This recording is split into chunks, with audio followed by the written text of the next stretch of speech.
afternoon, everybody. This is the day that the Lord has made. Let us rejoice and be glad in it. I pray that you all are well. I was getting some information here, making sure I'm right. Pastor Valora, how are you this fine day? I pray that you are well and that things are well on your end there. All right. I'm very happy that you guys are on. To Pastor Beverly Joseph, good afternoon to you.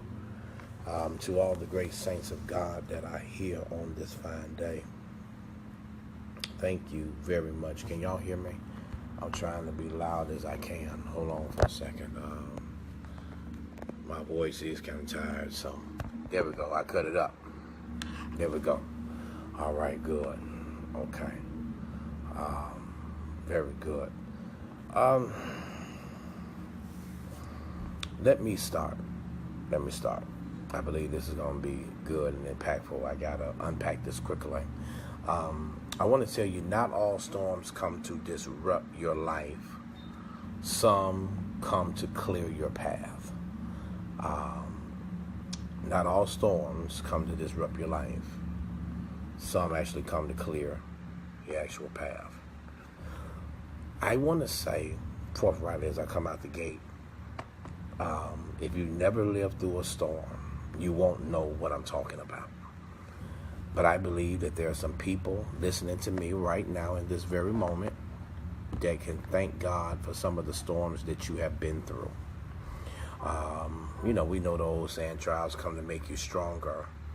But you should thank God for the storm because it taught you something about a lesson in that storm. I'm learning when you be you, the world will have to adjust to you being who you are. And you have to stop allowing yourself to have compelling vision for other people. I'm learning you can have a compelling, rock solid, excellent strategy, communication skills, any of that. But hear me, if the people do not trust you, you will never get the results in what it is that you want. I was reminded the other day, and I thank God for this clarity and clarification, that when man gives you something, man has the ability to take it away from you. But when God gives you something, can't no man take it away from you, whether it be in discrediting you or any of that. You got this because of me. You got that because of me. I know this because of what you told me. I know this and that because of this. You'll be surprised at how people really, really feel about you until they get angry. So now I realize, whether they're drunk or angry, what they can throw in your face. You try not to see that, but when you see it and it's laid in front of you like an egg, you just gotta eat the crow and what it is. You gotta make sure people trust you to get the results and what it is that you need, because leadership is influence, no more, no less, nothing else. Standing alone, watch this here. Standing alone doesn't mean that I'm alone. It just basically means I'm strong enough to handle some things all by myself, and I don't need any assistance to do it. If it is destroying you, then that is not love. If something is destroying you, that's really not love. A little progress each day will add up to very big results. There is getting ready to be, in the next few days, God is getting ready to show you about your talking. If you made your point, stop talking. Can y'all write that down? If you made your point, stop talking. You ain't got to talk to everybody. You ain't got to let everybody know what your thoughts are. I'm learning, be good, do good. All right? Be good, do good.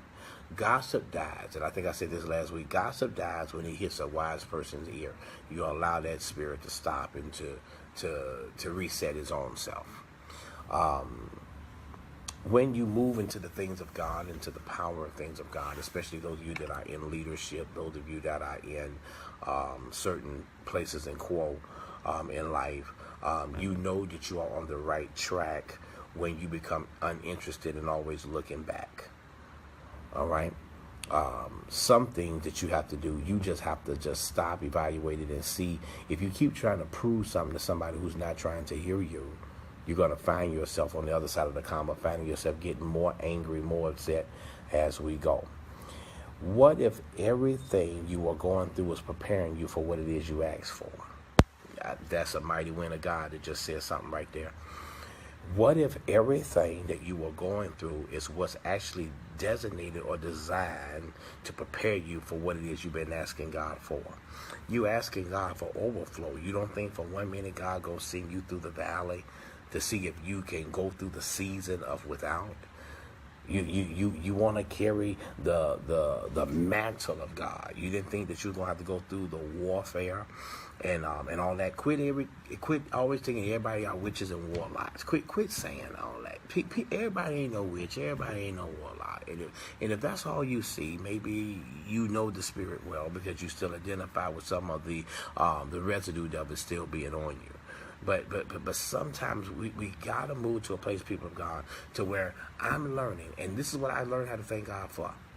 Anything that God gave me, I got it when it was very painful and very trivial in my life. I had to struggle in some areas, but once I got on the other side, I made an illustration not too many weeks ago. If I have any women in here that was ever expecting a child, hear me. You went through some rough days. There were some days where you felt like that take this baby out of me right now, but you was only on the third day or the third month, and you had 6 more months to go. But hear me, you had to go through that to prepare you for what it is you actually asked God for. And sometimes the mantles that we have, some things that God has given and grace for us to do, it is simply because He's preparing us. God can't trust you with His money if you've never been broke. See, if you're broke and then He give you a little bit of money and then you turn around and spend it all fine and spend it frivolously, He know you're not ready for the next level to have a barrel of money, the way you'll have it in your storehouse. You want to be a good steward. I'm just using that as an example. I'm not castigating anybody saying that that's what they don't do. That's not what I'm saying.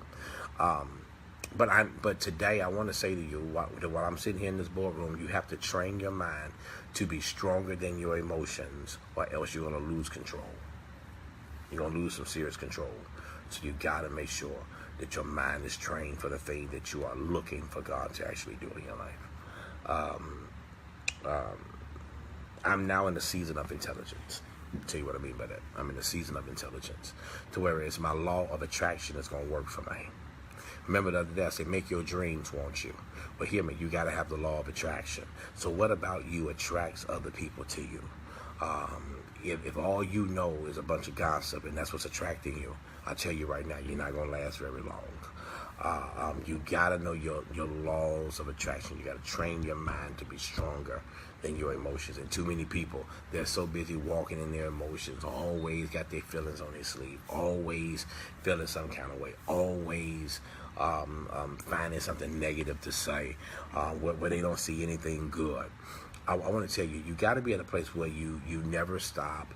You eliminate old practices, that you are very proactive, that you just don't assume that your old method will always work. You got to know how to, you got to make sure that in this season of your life, you're willing to alter, modify, make the necessary corrections. You want to make sure that you empower and speak to all of the lives in which you impact and control. You want to make sure that you have economical structure and that you understand that your goal is actually to help people in their economic process.